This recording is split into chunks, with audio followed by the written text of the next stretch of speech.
আসসালামু আলাইকুম। প্রিয় দর্শক, অন্য মঞ্চের আলোচনায় আজ আমাদের সঙ্গে অতিথি হিসেবে আছেন।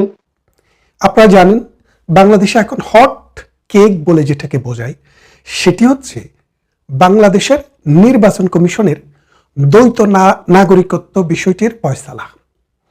আপনারা যদি দেখেন বাংলাদেশের সংবিধানে সুস্পষ্টভাবে বলা আছে যে কোনো ব্যক্তি যদি দুইটি দেশের নাগরিকত্ব থাকে, অর্থাৎ বাংলাদেশের পাশাপাশি অন্য এক বা একাধিক দেশের নাগরিকত্ব যদি কোনো মানুষের থাকে, তাহলে তিনি বাংলাদেশের প্রচলিত আইন অনুসারে কোনো জাতীয় নির্বাচনে, অর্থাৎ জাতীয় সংসদ নির্বাচনে দাঁড়ানোর জন্য অযোগ্য হইবেন। তিনি কোনো মন্ত্রী হতে পারবেন না, তিনি কোনো সরকারি চাকরিও গ্রহণ করিতে পারিবেন না। এটি হচ্ছে বাংলাদেশের কনস্টিটিউশন। এখন বহু প্রতীক্ষিত একটি নির্বাচন আগামী 12ই ফেব্রুয়ারি অনুষ্ঠিত হবে। সেই নির্বাচনটি অনেকে ধরেই নিয়েছেন Awami League biggest political party যেহেতু পার্টিসিপেশন নেই, সেহেতু দ্বিতীয় বিগেস্ট পলিটিক্যাল পার্টি বিএনপি বাংলাদেশের রাজনীতিতে এবার ক্ষমতার মসনদে বসবেন। এখন বিএনপি ক্ষমতায় বসলে কে হবেন প্রধানমন্ত্রী, কে হবেন প্রেসিডেন্ট, এগুলো নিয়ে সবসময় একটা গুঞ্জন ছিল গত এক দশক ধরে। কারণ খালেদা জিয়া বয়োবৃদ্ধ, হয়তো অনেকে ধারণা করেছিলেন বিএনপি ক্ষমতায় আসলে খালেদা জিয়া প্রধানমন্ত্রী হতে পারেন অথবা প্রেসিডেন্ট হতে পারেন। কিন্তু এবার সাম্প্রতিক 30শে ডিসেম্বর গত বছর খালেদা জিয়ার ইন্তেকালের পর এখন এটি নির্ধারিত হয়ে গিয়েছে যে তারেক রহমানই বিএনপির এখন একাচ্ছত্ব অধিপতি, তার হুকুমেই দলটি চলবে। তিনি যদি 150টি আসন 151টি আসন নিশ্চিত করতে পারেন, তাহলে আগামীর প্রধানমন্ত্রী তিনি হবেন। তো তিনি যখন প্রধানমন্ত্রী হবেন, তার দায়িত্ব এখন সবচেয়ে বেশি মিডিয়ার কাছে, বাংলাদেশের কাছে, সারা বিশ্বের কাছে এবং তার বিবেকের কাছে। তিনি যেহেতু গত 17 বছর থেকে ব্রিটেনে ছিলেন, আমি একজন ইমিগ্রেশন লয়ার হিসেবে 2 দশক থেকে কাজ করছি।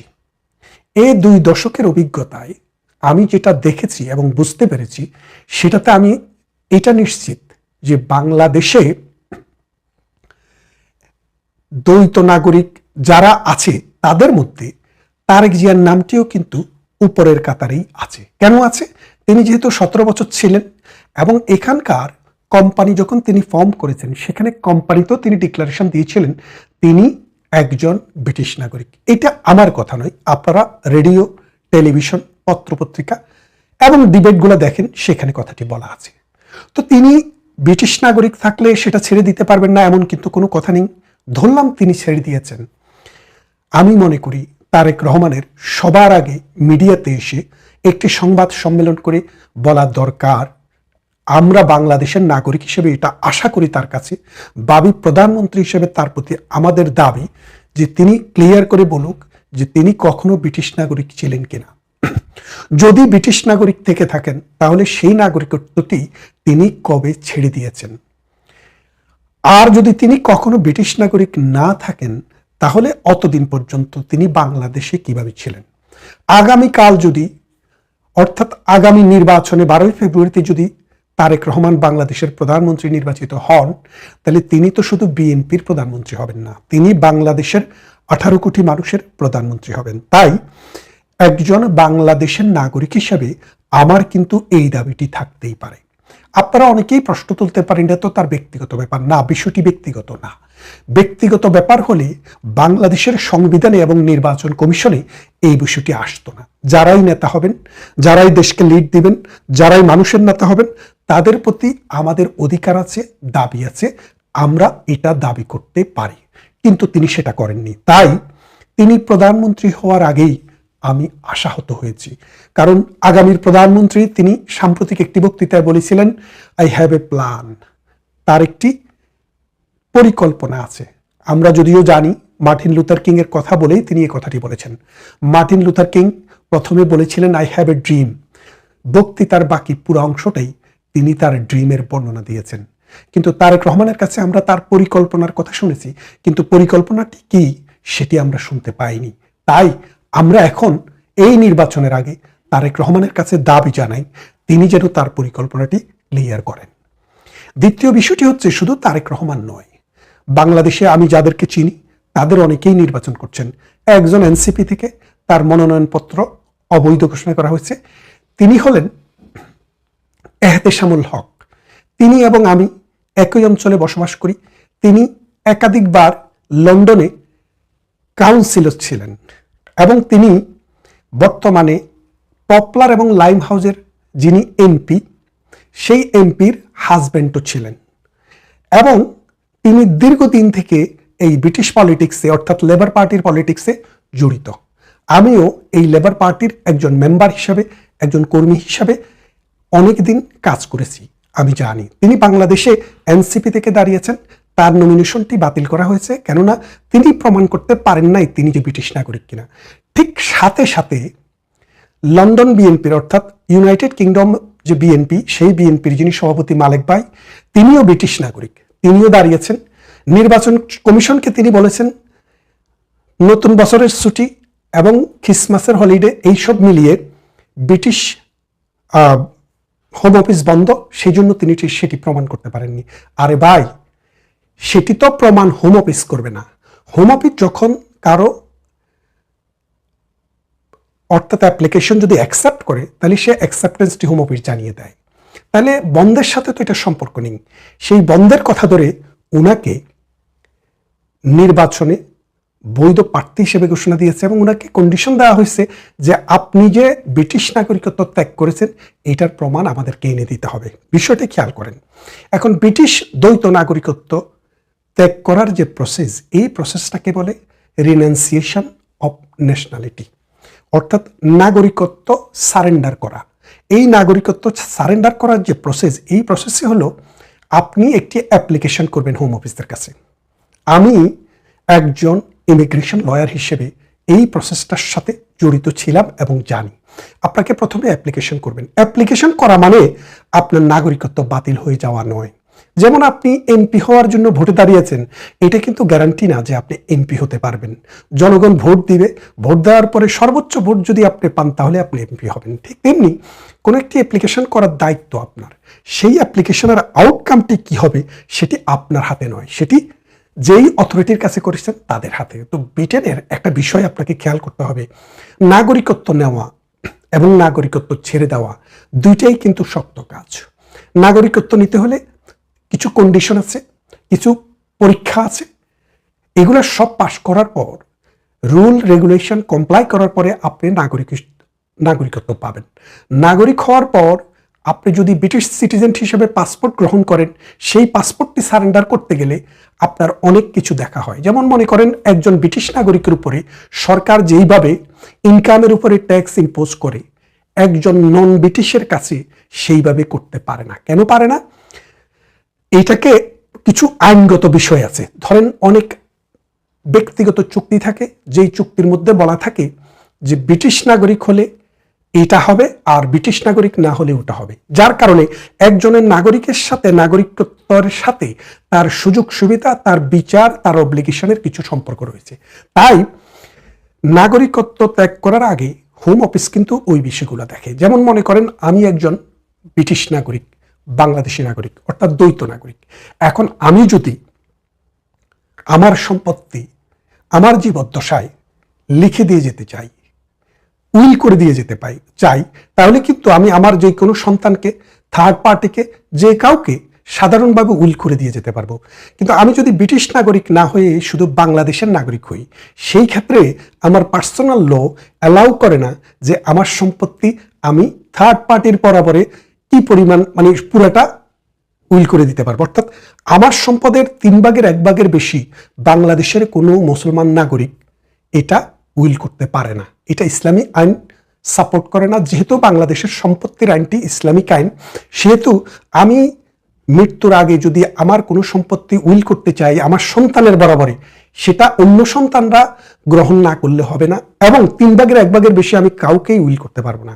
কিন্তু ব্রিটেনের নাগরিক হলে, আপনি যদি ব্রিটেনে থাকেন, ব্রিটেনের নাগরিক হন, সেই ক্ষেত্রে আপনি কিন্তু চাইলে আপনার সম্পত্তি যেই কোনো পরিমাণে যেই কোনো সন্তানকে অথবা বাহিরের কোনো ব্যক্তিকে উইল করে দিতে পারবেন। এটা হচ্ছে আপনার নাগরিকের সাথে কানেক্টেড।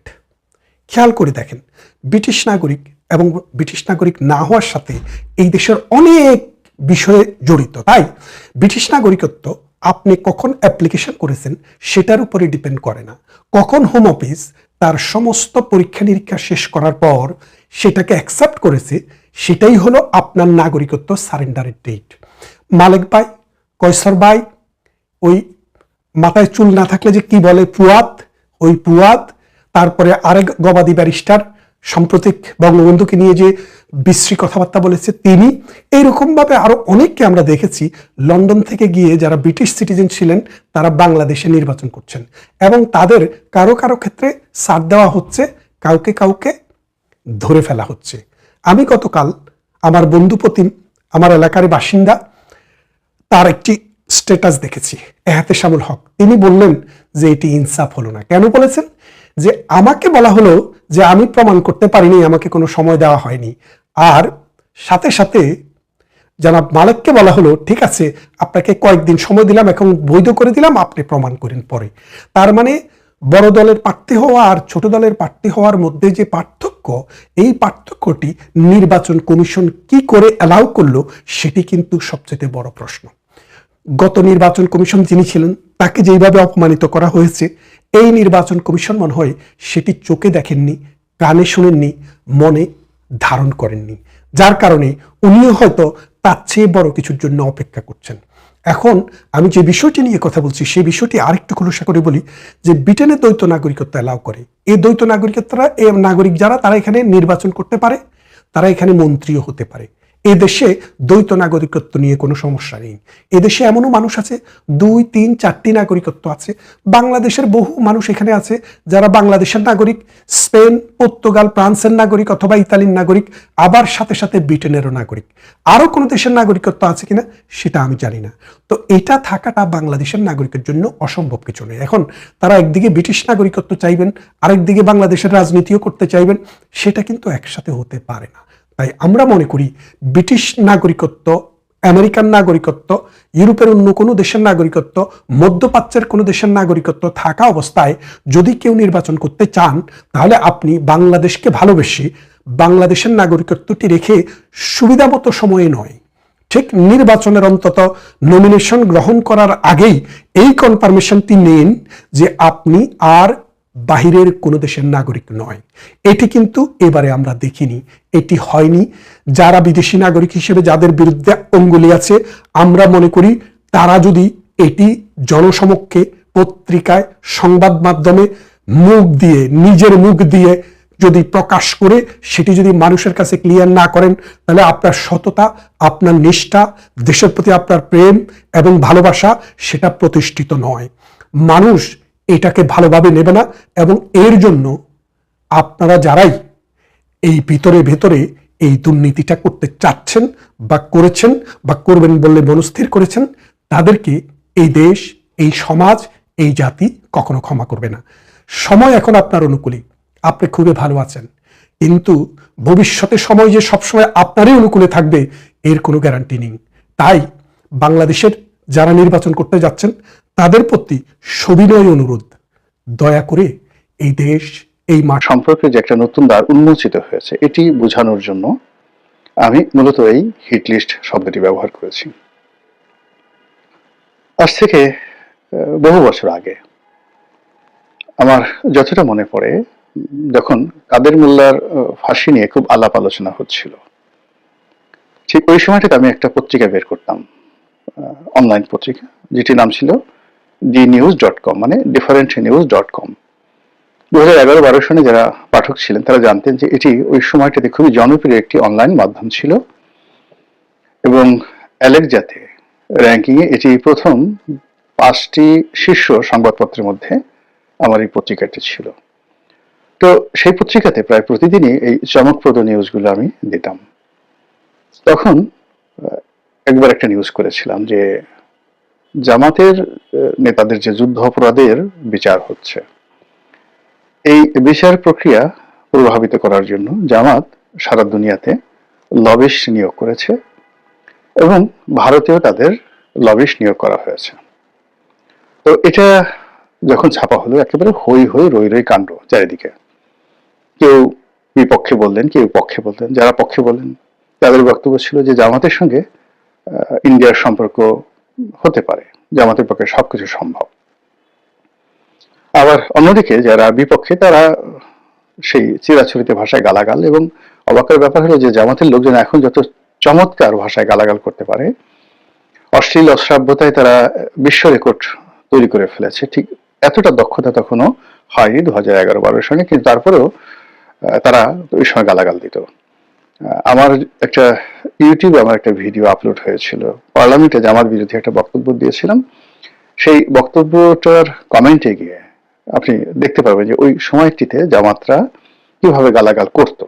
একদিকে তাদের বা আমি যে সময়টাতে ফাঁসি তখনও হয়নি, জামাতের বিচার প্রক্রিয়া শুরু হয়নি, পার্লামেন্টে আমার প্রথম বক্তব্যের মধ্যেই 2009 বা 10 সনের প্রথম দিকে আমি এই ভাষণটা দিয়েছিলাম। কিন্তু আজকের জামাতের যে গালাগাল বা যা কিছু, ওটা 2009-10 সনে কেমন ছিল তখন ওই ভিডিওটা দেখলেই আপনারা বুঝতে পারবেন।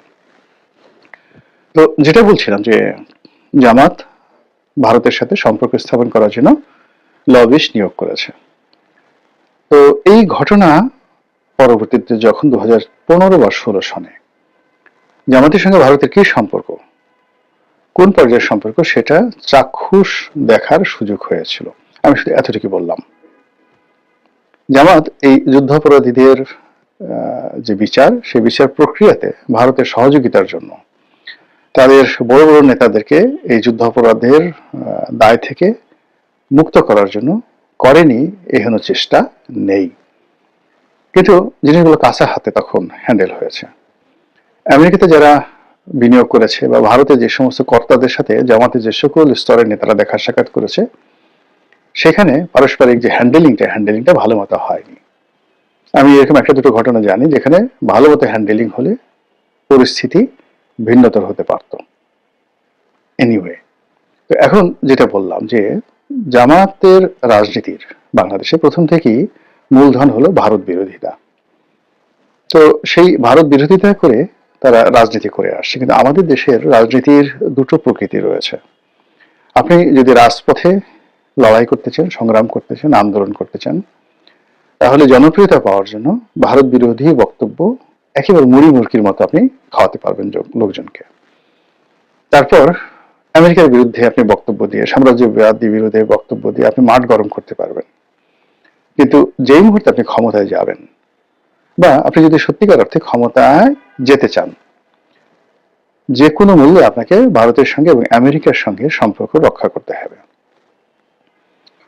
50-এর দশক থেকে, মানে দ্বিতীয় বিশ্বযুদ্ধের পরে যখন লিগ অফ নেশন বন্ধ হয়ে আবার জাতিসংঘ প্রতিষ্ঠিত হলো, তখন থেকেই পাকিস্তানের জন্য এবং পূর্ববঙ্গের জন্য আমেরিকা অপরিহার্য হয়ে পড়ল। একই সঙ্গে ভারতের সঙ্গে বিরোধিতা অপরিহার্য হয়ে পড়লো বটে, কিন্তু 1971 সনের মুক্তিযুদ্ধের পর ভারতের সঙ্গে সম্পর্কটা আমাদের জন্য অনিবার্য হয়ে পড়েছে। বঙ্গবন্ধুর মৃত্যু, ভারতের সাথে সম্পর্ক স্থাপন করতে না পারার ব্যর্থতা।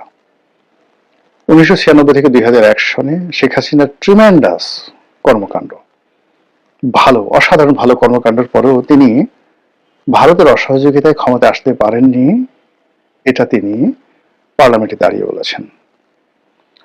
তারপর সেন্ট মার্টিন আমেরিকা চাচ্ছে বাংলাদেশের কাছে, এটা বাংলাদেশ দিতে পারেনি বা শেখ হাসিনা দিতে পারেনি, এজন্য তাকে চলে যেতে হয়েছে বা চলে যেতে হবে। এবং তিনি সেটা ডিক্লেয়ার করেছিলেন যে আমি বঙ্গবন্ধুর কন্যা, আমার ক্ষমতা দরকার নেই, কিন্তু আমি দেশ বিক্রি করে ক্ষমতায় আসতেও পারবো না, থাকতেও পারবো না, যেতেও পারবো না, যা হয় হবে। তো এখন এই যে গত 10 মাসের যে বাস্তবতা, তার আগে আরো 7 মাসের বাস্তবতা, অর্থাৎ আগস্ট মাস থেকে আজ অবধি প্রায় 17 মাস হয়ে গেল। এই 17 মাসের যে রাজনীতি, এখানে আওয়ামী লীগ খুব ভালো করে বুঝে গেছে যে তাদের কি ভুলগুলো হয়েছিল। বিএনপি ঘুরে দাঁড়ানোর চেষ্টা করছে, জামাত ঘুরে দাঁড়ানোর চেষ্টা করছে, আর বর্তমান সরকার তারা হাড়ে হাড়ে অনুভব করছে যে ব্যর্থতাটা কোন পর্যায়ে পৌঁছে গেছে এবং এখান থেকে আসলে ঘুরে দাঁড়ানো সম্ভব কিনা সেটা নিয়ে তারা গবেষণা করছে।